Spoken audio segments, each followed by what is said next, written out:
Secretary Vince, hindi kita pinahihinto sa trabaho mo. Pinamamadalingan namin. Ikaw ang humihinto sa trabaho namin dito sa BICAM at papalit-palit ka ng sinasabi.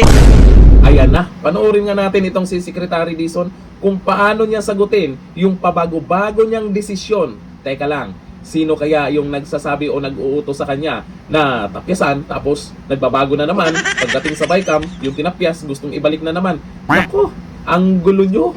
Bakit? Nagbago ba ng script yan? O ito, panoorin po natin ang sagutan ni Senator Amy Marcos at itong si Secretary Dizon ng DPWH. May mga nagsabi, dapat isero budget na yan. Wag naman. Maraming magugutom. O ito, ang video. Secretary Vince, hindi kita pinahihinto sa trabaho mo. Pinamamadalingan namin. Ikaw ang humihinto sa trabaho namin dito sa BICAM at papalit-palit ka ng sinasabi natin. Kaya mo yan, Talagang Dizon. malungkot ang first and second and even third quarter aabutin ng ulan.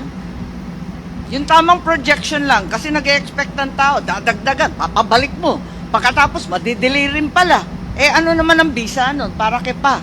Ang bisa po noon, matutuloy pa rin po yung mga proyekto, Madam Chair. Madidiligan nga po dahil extraordinaryo po itong panahon natin, Madam Chair.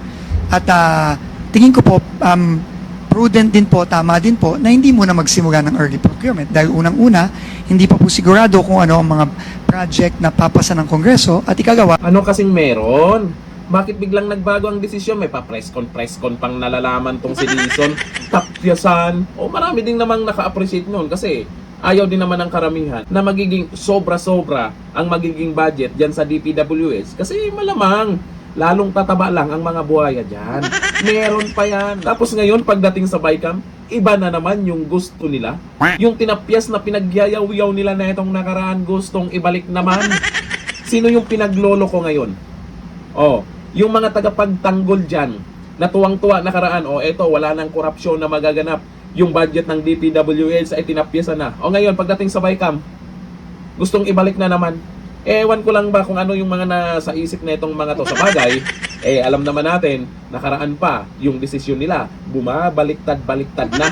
Kung ano yung sinasabi ngayon, sa mga susunod na araw, iba na naman. Buti na lang, may mga senador na nakabantay dyan. Hindi papayagan na maulit na naman ang korupsyon sa gobyerno. Hindi natin masisi yung iba na sasabihin zero budget na itong DPWH. Pero gaya sa sinabi ko po, hindi pwedeng mangyari din po yan. Kasi may mga empleyado din dyan na magugutom, mawawalan ng trabaho. Si Secretary Dizon, magaling to eh.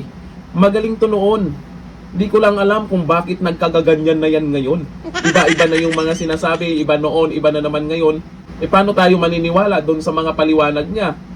Nung press con pa siyang nalalaman, di ba? Tapos iba na naman ngayon dyan sa BICAM.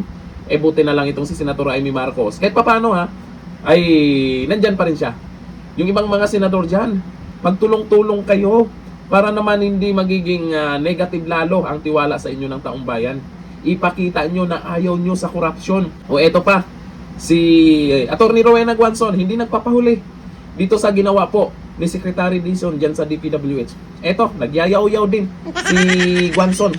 Ito yung video. Secretary Dizon ng DPWH, nag-press con ka na binaba mo ng 95 billion ng NEP o budget na sinumitin ng DPWH sa House.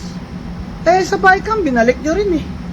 O hindi ka ba press con na inakyat mo na naman ang budget ng DPWH? Tigilan nyo na yan mga senador, tigilan nyo na yan mga congressman, yung pag-i-insertion ha. Buti na lang nag-resign yan si Momo dyan sa BICAM nyo. Kung hindi yan nag-resign, makikita niya sa akin. Binawasan nilang NEP sa DPWH ng 95 billion. Inakyat na naman sa BICAM. Ano ba yan, Secretary Dizon? What do you take us for? Fools? Di ba? Kaya dito kay Secretary Dizon, nakikita naman natin stress na yan. Stress na po yan. Parang kailangan nilang mag-double time, di ba? Di baling stress, kailangan talaga mag-double time. Magki-Christmas na, may pabonus ba? Ay, pinagtatanong lang naman kasi bali-balita dyan. Hanggang dito na lang, thank you. Bye-bye.